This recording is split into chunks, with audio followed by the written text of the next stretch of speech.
नमो नारायण। उन्नत ज्योतिष एंड अध्यात्म विद राजेश पुरोहित में मैं आपका हृदय से स्वागत करता हूं। मेरे प्यारे मित्रों और मेरे प्यारे सखाओं, उन्नत ज्योतिष एंड अध्यात्म में के पिछले वीडियो में हमने जाना था कि पंचांग क्या होता है, पंचांग किसे कहते हैं, व्हाट इज पंचांग। तो मैंने बताया था, इस विषय पे जो प्रकाश डाला था कि 5 पार्ट्स ऑफ पंचांग, ज्योतिष के 5 अंग हैं, उन्हीं को हम पंचांग कहते हैं। अब आज हम जिस विषय पे प्रकाश डालने वाले हैं वह विषय क्या है, क्योंकि इस विषय से ही आप जान पाएंगे कि यार ज्योतिष होता क्या है और ज्योतिष की जो कैलकुलेशन है, फलित की, अंतरदशा की, प्रत्यंतर दशा की, सूक्ष्म अंतरदशा की, महादशा की, भावों की, योग की, ये सारे कैलकुलेशन जो भी होते हैं वो हमारे तिथि से ही शुरू होते हैं। देखिए, मैंने पहले भी कहा था कि हमारी जो डेट ऑफ बर्थ रहती है वो हमारी इंग्लिश कैलेंडर के हिसाब से होती है, पर हमारा जो सनातन पुरातन और जो धर्म है, वो जो धर्म चलता है वो तिथि से चलता है, नक्षत्र से चलता है, वार से चलता है, योग से चलता है, करण से चलता है। इन्हीं को हमने 5 अंग माना है ज्योतिष के। अब इन्हीं 5 अंगों में जो सबसे पहला अंग है, यानी फर्स्ट पार्ट्स, तिथि। आज हम इसी विषय पर प्रकाश डालेंगे और तिथि के बारे में जानेंगे। ओनर्स ज्योतिष एंड अध्यात्म राजेश पुरोहित के माध्यम से मैं आपको सदैव स्वागत करता हूं और इस विषय के बारे में प्रकाश डालता हूं। मित्रों, तिथि यह पंचांग का सबसे पहला भाग है, यानी first part. It is a very important part in a jyotish. अब आप पूछेंगे वाई, क्योंकि ज्योतिष में सबसे पहले पंचांग में अगर कोई वस्तु देखी जाती है, कोई चीज देखी जाती है तो वो तिथि है। अब तिथि क्या होती है? तिथि यह चंद्रमा की एक कला को कहा जाता है। सूर्य और चंद्र में जो अंतर होता है वो लगभग 12 अंश के समथिंग का होता है। उससे ही इस तिथि का प्रारंभ और उसका अंतर माना जाता है, अंत माना जाता है। और चंद्रमा की एक कला को तिथि कहते हैं। ये तो हो गई एस्ट्रोलॉजी की, मतलब ज्योतिष की भाषा, लैंग्वेज, ज्योतिष लैंग्वेज हो गई, एस्ट्रोलॉजी लैंग्वेज। बट मैं आपको समझाता हूं कि हकीकत में तिथि होती क्या है। देखिए क्या होता है, एक साधारण सी भाषा है, क्योंकि मैंने आपको सखा बोला है तो एक सखा वाली भाषा है कि हमारा जो आप जानते हो कि एक वर्ष होता है और एक वर्ष में 12 माह होते हैं और 12 माह में जो होते हैं उसमें एक एक माह होता है। 12 माह का एक वर्ष हुआ और जो 12 माह मिलके एक वर्ष बनाते हैं, वैसे ही माह के अंदर 30 दिन होते हैं। ये 30 दिन कैसे होते हैं? तो 30 दिन में क्या होता है, 2 पक्ष माने गए हैं चंद्रमा के, शुक्ल पक्ष और कृष्ण पक्ष। तो शुक्ल पक्ष जो रहता है इसे हम पुरानी लैंग्वेज में, मतलब आप बोलेंगे उजाला पक्ष, और जो कृष्ण पक्ष रहता है इसे हम बोलते हैं अंधियारा पक्ष। तो जो उजाला पक्ष रहता है, इस उजाले पक्ष में क्या होता है, जो चंद्रमा का प्रकाश है वो बढ़ता जाता है, और जो अंधियारा पक्ष रहता है उसमें क्या रहता है, चंद्रमा का जो प्रकाश है वह घटता जाता है। अब एक माह में 2 पक्ष पड़ते हैं, शुक्ल पक्ष और कृष्ण पक्ष। ये बड़े ध्यान देने वाली बात है मित्रों।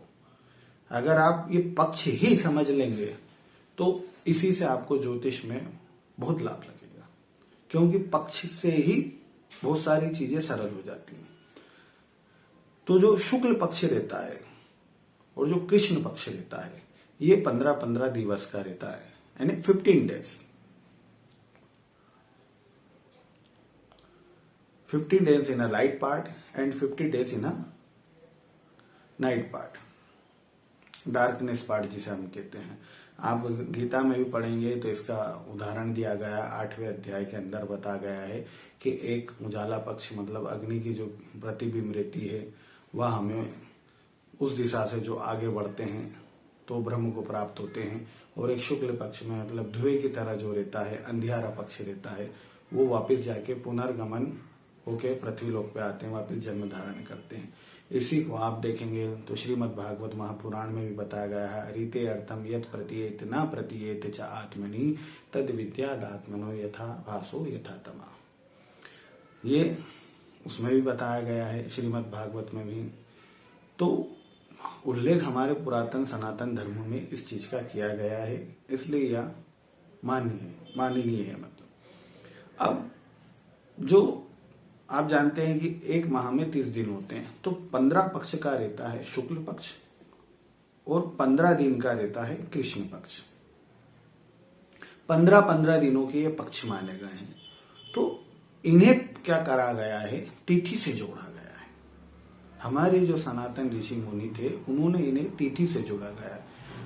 अब तिथि से जोड़ा है तो तिथि में नाम क्या दिए हैं, पहला नाम दिया है प्रथमा, दूसरा दिया है द्वितीया, तीसरे को दिया है तृतीया, चौथे को दिया है चतुर्थी, पांचवे को दिया है पंचमी, षष्ठे को दिया है, छठे को दिया है षष्ठी, सातवें को दिया है सप्तमी, आठवें को दिया है अष्टमी और नौवें को दिया है नवमी, 10वें को दिया है दशमी, 11वें को दिया है एकादशी और 12वें को दिया है द्वादशी, 13वें को दिया है त्रयोदशी और 14वें को दिया है चतुर्दशी और 15वीं तिथि है। इन दोनों तिथि को पूर्णा नाम से पुकारा गया है पूर्णिमा। तो हम पहले सुनते ना, आज एकम है, आज दूज है, आज तीज है, आज चतुर्थी है, आज पंचमी है, आज षष्टमी है, आज सप्तमी है, आज अष्टमी है, आज नवमी है, आज दशमी है, आज एकादशी का व्रत है, आज द्वादशी है, त्रयोदशी है, आज शिव चतुर्दशी है, आज पूर्णिमा है।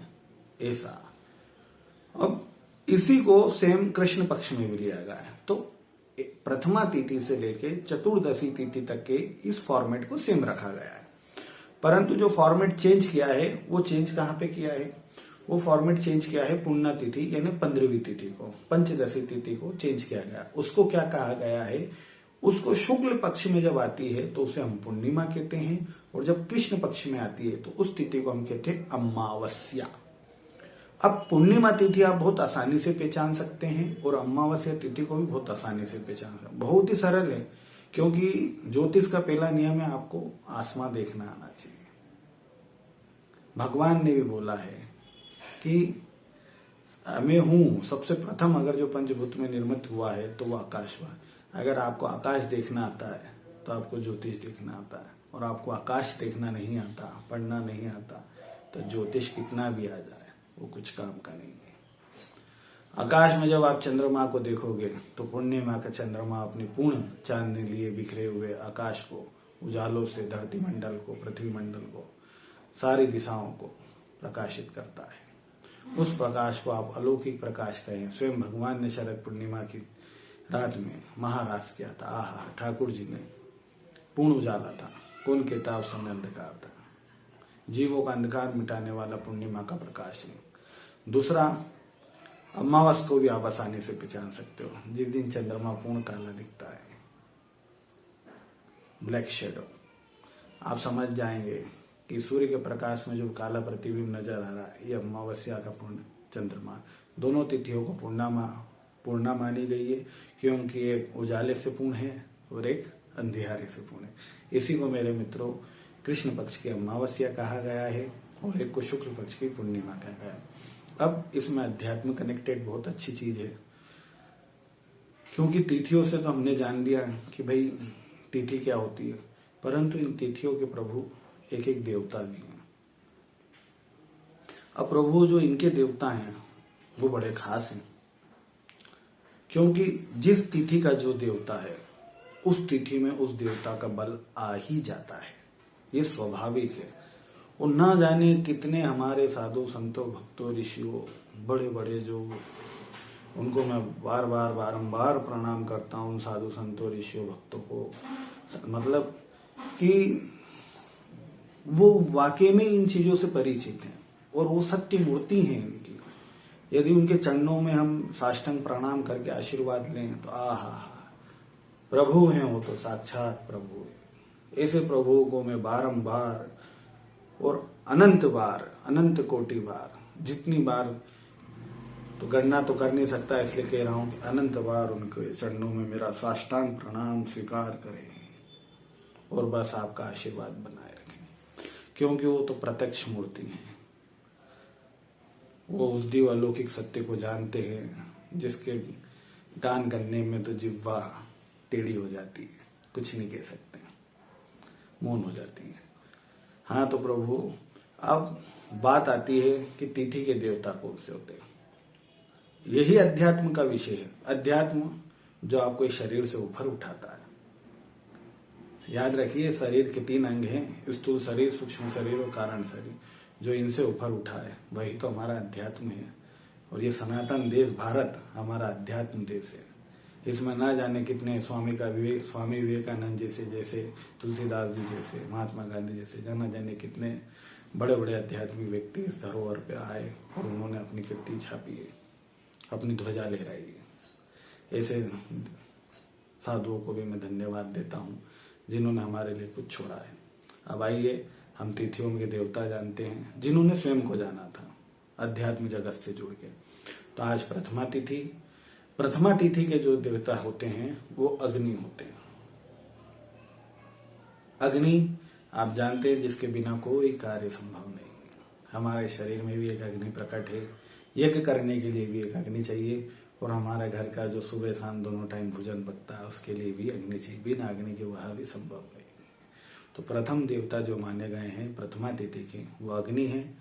द्वितीया के जो देवता माने गए हैं वो ब्रह्मा जी हैं। तृतीया के जो देवता माने गए हैं वो साक्षात माता गौरी हैं। और चतुर्थी के जो देवता माने गए हैं रिद्धि सिद्धि स्वामी श्री गणेश हैं। उनके चरणों में बारंबार प्रणाम। और क्योंकि विघ्नकर्ता विघ्नहर्ता हैं, उनकी जरूरत हमें सबसे ज्यादा है, बुद्धि के स्वामी हैं। और पंचमी के देवता शेषनाग हैं। षष्ठी के देवता स्वयं शिव सूत कार्तिकेय हैं और शिव गौरी सूत कार्तिकेय, उनको भी बारंबार प्रणाम। अष्टमी के देवता साक्षात भगवान सदाशिव, ओम नमः शिवाय। नवमी के देवता माता गौरी हैं, जगदम्बा है, परम्बा है, जो सारे ब्रह्मांड को चलाती हैं। माहेश्वरी हैं, परमेश्वरी हैं, विश्वेश्वरी हैं, जगदीश्वरी हैं, सुरेश्वरी हैं, मातेश्वरी हैं। इनके तो कई नाम हैं। और प्रकृतिश्वरी हैं, परमात्मा की पूर्ण अंग है। अब इसके आगे चलते हैं तो आते हैं दशमी तिथि। दशमी तिथि के देवता हैं विश्वे देवा। हमारा विश्व जो सामने हमारे सामने खड़ा है, जिसमें हम सारे कार्य को संचालन करते हैं, ये विश्व देव है। और एकादशी के तिथि के स्वामी हैं हमारे ठाकुर जी। बाल मुकुंद गोपाल जी हैं, बाल कृष्ण जी हैं। इनके तो कहना ही क्या है, मैं तो स्वयं इनका दास हूँ, तो चर्चे ही अलग हैं इनके। एकादशी जिसमें हमारे 11 रसों को नियंत्रण करने की शक्ति है, ठाकुर जी उसे वश में कर लेते हैं। द्वादशी तिथि स्वयं भगवान विष्णु की है। चतुर्दशी तिथि भगवान शिव की मानी गई है। और पंचदशी तिथि जिसे हम एक पूर्णिमा कहते हैं, जो देवताओं की मानी गई है। और अमावस्या की तिथि जिसे हम पितरों की मानते हैं। मेरे प्यारे मित्रों, इन्हीं तिथियों से पंचांग का पहला पाठ शुरू होता है और ये बड़ा ही महत्वपूर्ण विषय है, इसलिए आप इसे समझेगा। खास करके तिथि के देवताओं का ध्यान रखिएगा, बड़ा बल है प्रभु इनमें, इन तिथियों में। आपने देखा होगा बड़े बड़े साधु संत एकादशी का उपवास करते हैं, आप समझते हो। शिव चतुर्दशी करते हैं, शिवरात्रि देखो, शिव चतुर्दशी पाती, देवताओं की पूर्णिमा, अमावस की पितरों, बड़ा प्रभु बड़ा बल है इनमें, ध्यान रखिएगा इस पे। मेरे प्यारे मित्रों, आप तो सब हमारे प्रभु ही हो, तो उस साथ में मैं सखा भी कहता हूँ। आज का वीडियो आपको कैसा लगा? यदि आपको बहुत पसंद आया हो, और मुझे विश्वास है क्योंकि इससे आपका देव बल जागृत होगा, तो आपको यह वीडियो पसंद आया हो तो आप इसे लाइक करें, शेयर करें, सब्सक्राइब करें, कमेंट्स करें। मैं आगे पंचांग के दूसरे पार्ट नक्षत्र पे विषय पे प्रकाश डालूंगा। जब तक के लिए मेरे प्रभु नमो नारायण। और ऑनर्स ज्योतिष एंड अध्यात्म विद राजेश पुरोहित के माध्यम से मैं सदा आपसे जुड़ा रहूंगा, सदा आपकी सेवा में तत्पर रहूंगा। नमो नारायण।